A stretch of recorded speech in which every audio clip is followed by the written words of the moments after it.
사랑하는 성도 여러분, 평안하셨습니까? 4월 12일 월요일 오늘의 말씀 시작하겠습니다. 함께 찬송가 312장 너 하나님께 이끌리어 찬양하겠습니다.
아멘. 오늘 말씀은 출애굽기 4장 10절에서 17절까지의 말씀입니다. 제가 말씀을 봉독해 올립니다. 모세가 여호와께 아뢰되 오 주여 나는 본래 말을 잘하지 못하는 자이니이다.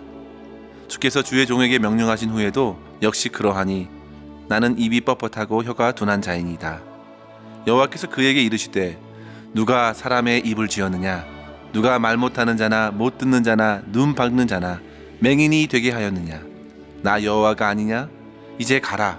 내가 내 입과 함께 있어서 할 말을 가르치리라. 모세가 이르되 오 주여 보낼 만한 자를 보내소서. 여호와께서 모세를 향하여 노하여 이르시되 레위 사람 내 형 아론이 있지 아니하냐? 그가 말 잘하는 것을 내가 아노라. 그가 너를 만나러 나오나니 그가 너를 볼 때에 그의 마음에 기쁨이 있을 것이라. 너는 그에게 말하고 그의 입에 할 말을 주라. 내가 내 입과 그의 입에 함께 있어서 너희들의 행할 일을 가르치리라. 그가 너를 대신하여 백성에게 말할 것이니 그는 내 입을 대신할 것이요 너는 그에게 하나님같이 되리라. 너는 이 지팡이를 손에 잡고 이것으로 이적을 행할지니라. 아멘.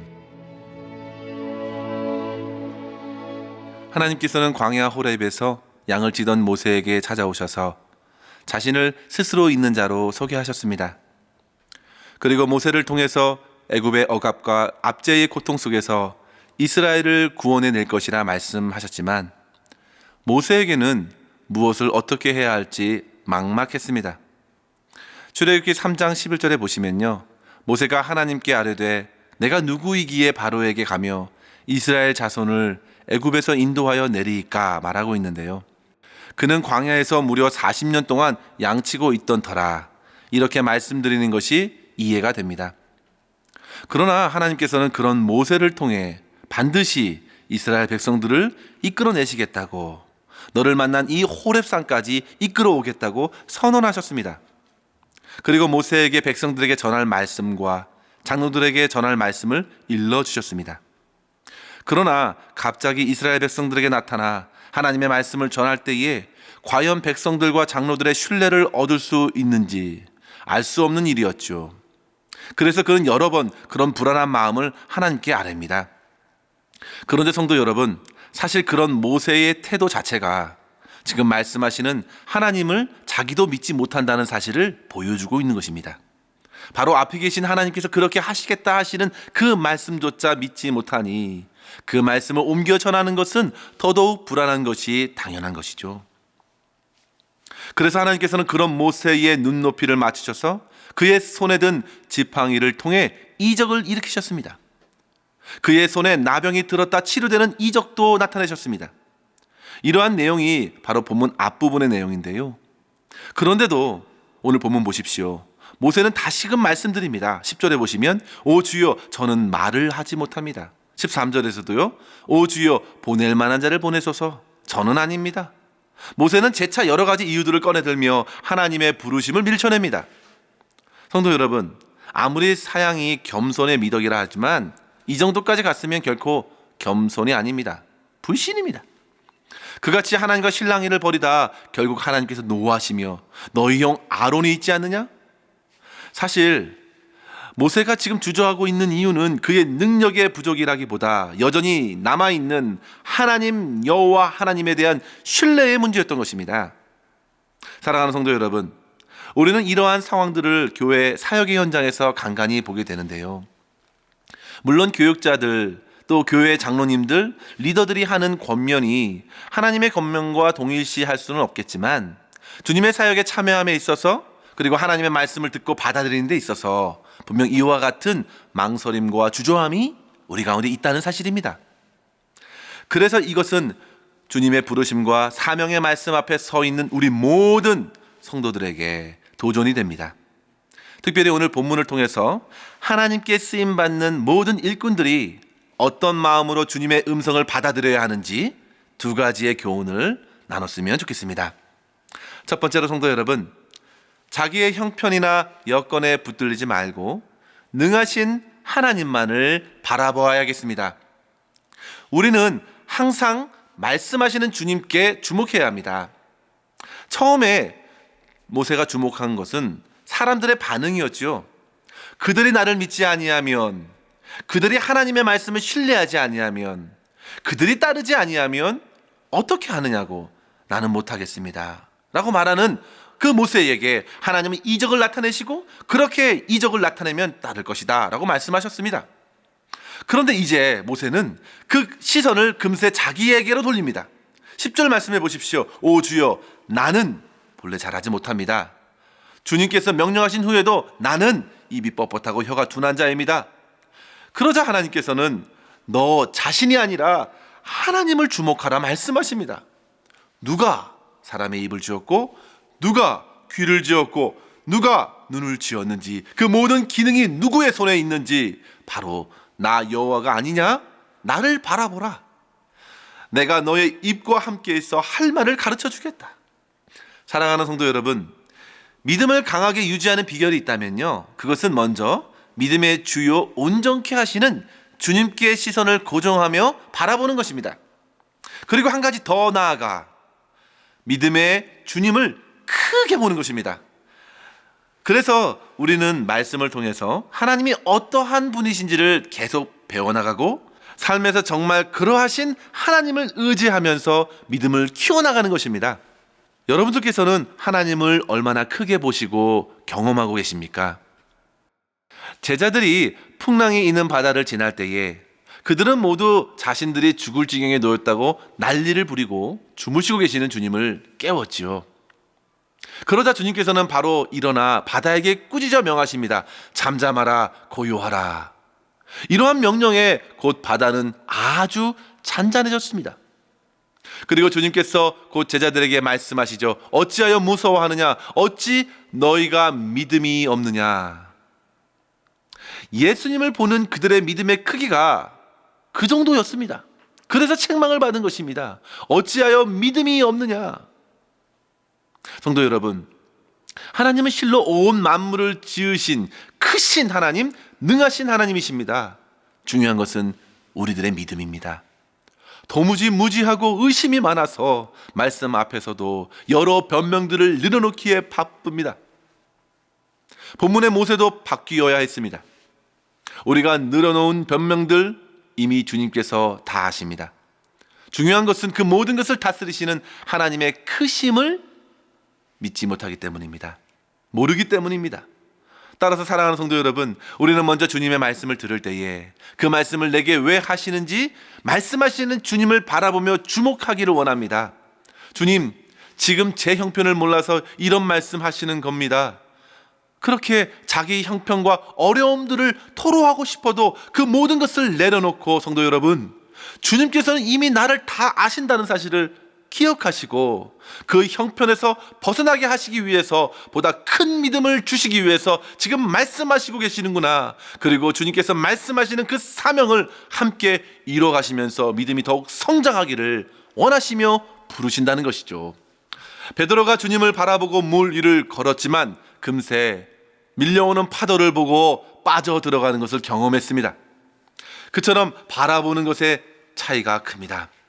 사랑하는 성도 여러분, 주님을 주목하십시오. 주님께서는 능히 저와 여러분을 통해서 구원의 역사를 지금도 이루어 가실 줄 믿습니다. 모세는 자기는 뭐가 약하다고 그렇게 할 수 없다 말하고 있지만, 그러나 바울을 한번 보십시오. 오히려 바울은 아무 육체도 하나님 앞에 자랑치 못하게 하시려고 오히려 하나님은 천하고 멸시받는 것, 없는 것과 약한 것, 미련한 것들을 택하여 세상에 하나님의 능력을 나타내셨다고 고백하였습니다. 그러면서 고린도후서 2장 5절에 이렇게 말하지 않습니까? 너희 믿음이 사람의 지혜에 있지 아니하고 다만 하나님의 능력에 있게 하려 하였노라. 아멘. 성도 여러분, 자기 자신의 연약함, 자기 연민에 빠지지 말고 우리의 약함을 강한 주님의 능력으로 사용하시는 하나님을 더욱 크게 바라보시고 주님만을 의지함으로 주의 부르심에 응답하실 수 있기를 주님의 이름으로 간절히 축원합니다. 두 번째로 성도 여러분, 하나님께서는 나뿐 아니라 동역자를 붙여주셔서 함께 감당하게 하십니다. 13절에 보시면 모세가 말합니다. 오 주여, 보낼 만한 자를 보내소서. 이러한 요청에 하나님은 노하셨습니다. 그러면서 하나님은 그의 형 아론을 이야기하시죠. 그가 기쁨으로 너를 따를 것이고 너의 말을 그가 전할 것이다 확신케 하십니다.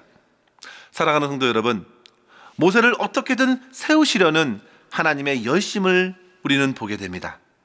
믿음이 연약한 자를 주님께서 포기하지 않으시고 붙드시고 도우셔서 끝내는 순종하게 하시는 하나님의 불붙는 역사입니다.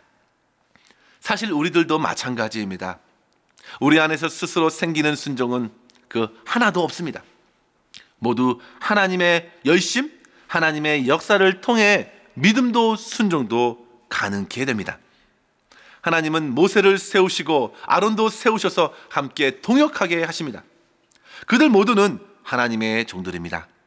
성도 여러분, 잠언 4장 9절 이하에 보시면 두 사람이 한 사람보다 나음은 그들이 수고함으로 좋은 상을 얻을 것이라 했습니다. 혹 하나가 넘어지면 붙들어주고 일으켜주기 때문입니다. 아론은 그렇게 모세의 입술의 동역자가 되었습니다. 그러나 분명한 것은 성도 여러분, 모세는 아론에게 하나님과 같이 될 것이라 말씀하셨습니다. 여기서 모세가 그보다 우위에 있다는 말이 아닙니다. 너희 둘 모두는 하나님의 말씀을 들어야 한다는 것입니다.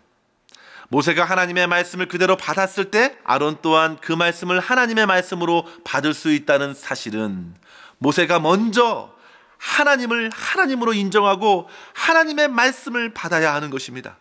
그래야 하나님의 역사가 아론에게도 이스라엘 백성들에게도 나타난다는 말씀이죠. 따라서 성도 여러분, 여러분들에게 먼저 하나님이 말씀하심은 여러분들만을 위한 말씀이 아닙니다. 여러분들과 함께 살고 있는 가족들, 이웃들, 성도들에게까지 영향을 주는 말씀을 주시는 것입니다. 주님의 사명을 위해 주님께서는 주변의 동역자와 공동체를 허락해 주셨습니다. 따라서 저와 여러분 모두가 하나님의 말씀을 언제나 겸손한 마음과 믿는 마음으로 받고 순종함으로 구원하시는 주님의 귀한 역사에 아름답게 쓰임 받을 수 있기를 주님의 이름으로 간절히 축원합니다. 기도하겠습니다. 하나님 아버지 감사합니다. 주님의 부르심을 받는 것이 얼마나 귀한 축복인지 알면서도 우리는 말씀 앞에 주저하고 여러 가지 변명들로 주님의 마음을 상하게 하고 노하게 한 적이 얼마나 많은지요.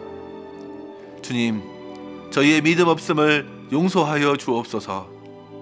성령께서 저희 심령을 붙들어 주셔서 우리의 시선을 오직 주님께 고정시켜 약함 가운데 능하신 주님을 경험케 하시고 세상을 구원하시는 그 주님의 아름다운 사역에 즐겁고 기쁘게 쓰임받도록 인도하여 주시옵소서. 함께 동역하는 성도들을 붙여주신 것 참으로 감사하옵고 우리 구주 예수님의 이름으로 간절히 기도하옵나이다. 아멘. 사랑하는 성도 여러분, 오늘도 주님과 함께 동행하시며 승리하시기를 바랍니다. 감사합니다.